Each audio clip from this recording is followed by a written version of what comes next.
compris que nulle part je ne suis chez moi, sauf dans ma propre tête,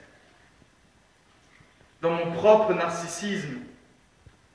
Et par le cours des circonstances, j'ai commencé à peindre les choses bizarres, sans intérêt, mais très énigmatiques. J'ai vu, devenus des albatros, j'ai vu que le meilleur voyage, je le faisais sur les tableaux, et ces mêmes tableaux sont devenus des albatros, dont les ailes me portaient d'exposition à exposition dans un libre élan et une constante nonchalance. Mes tableaux ont trouvé leur public en Suisse, en Allemagne, en Hollande, en Amérique, au Pérou, au Brésil, en Angleterre, en Bosnie et en France. La réflexion a gonflé, l'art s'est transformé. Moi, j'ai mûri. J'ai mûri. J'ai mûri. Dans un point d'extrême extravagance, j'ai trouvé raison d'être et ce point s'appelle Saint-Tropez.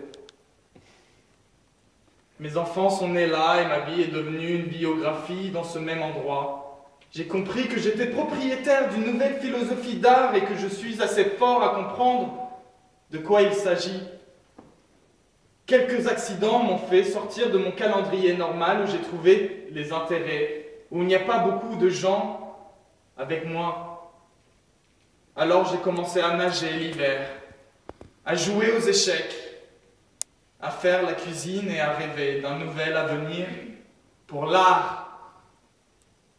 Alors, partie de cette phénoménologie, a produit des rencontres imprévues et donné dans une épouvantable crise de capitalisme une exposition de rien et jamais. C'est un absolument nouveau début de goût. C'est absolument nouveau début de ma carrière concoctée à partir de nouveaux prémices. Vivre dans préférence de non-goût, pas dans l'amour du goût. Préférence est plus mouvementé et plus sélectif. Le goût est inerte et conservatif, plutôt proche du souvenir que de l'espoir. Préférence, c'est plutôt vivre comme un oiseau migrateur sélectif et clairvoyant, pas comme un piranha conservateur et carnassier. Artiste au bord du chemin, sans perspective, sauf à être étranger à la vie. Juger plutôt les choses par leur extravagance que par leur effet immanent.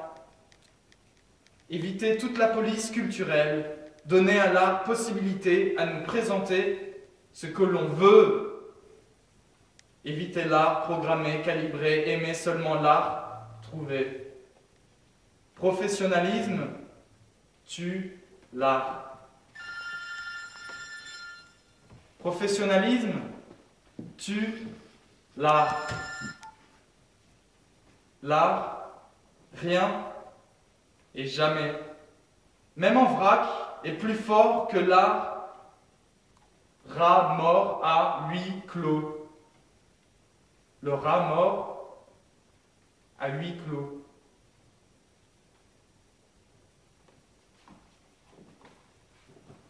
Bon, je suis ce que je suis, maintenant je suis là où je suis.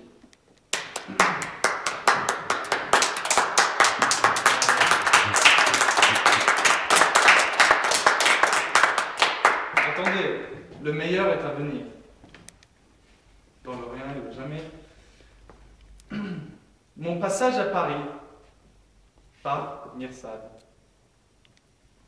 Mon séjour à Paris donne la vie à une nouvelle idée, qui est aussi un peu vieille. L'idée de rien et jamais. Si ça existe maintenant, ça a toujours existé. Donc c'est vieille. Je considère rien et jamais comme deux sources principales de l'avenir de l'art. Alors je répète, je considère rien et jamais comme deux sources principales de l'avenir de l'art. Alors je répète, rien et jamais sont deux chiens qui sont les mascottes de l'art de l'avenir. J'étais obligé à les placer dans les conditions de la vie de luxe, comme je suis obligé à placer mon art dans les conditions de luxe de rien et jamais. Parce que rien et jamais sont les conditions de luxe de l'art qui excluent tous les compromis que l'art commercial et l'art des esclaves incitent. Si on réfléchit bien, l'art n'était jamais qu'un bébé politiquement correct qui décore les espaces des riches et des puissants, si on se souvient. L'art avait un seul but, flatter. Mais ce nouvel art de rien et jamais est un art de destruction de toutes les formes de flatterie, de dos courbé et crèverie de faim.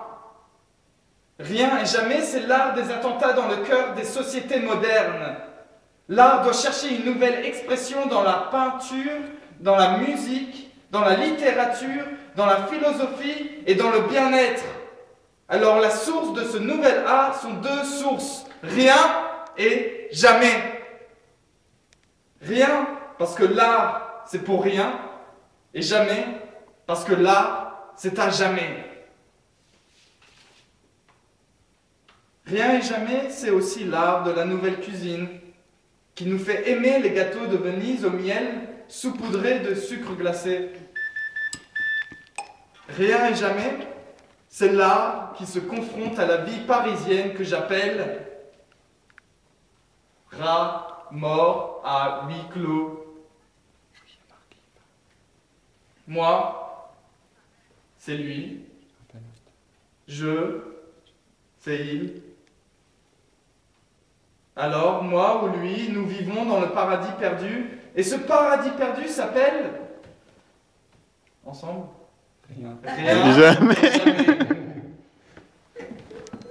Par la nage en mer hivernale, on s'est sauvé de carrés noirs, de prisons, de préjugés, de Dieu, de plaisir, de richesse, de pouvoir. Par la neige en mer hivernale, on s'est sauvé de carrés noirs, de prisons, de préjugés de Dieu, de plaisir, de richesse, de pouvoir. Maintenant, on vit comme des nazes misérables, sans plaisir, sans Dieu, sans pouvoir et sans gloire. On vit avec rien et jamais. Rien de naze et jamais de naze. C'est notre nouvelle utopie en forme de croissant. Merci Mirza. Bravo.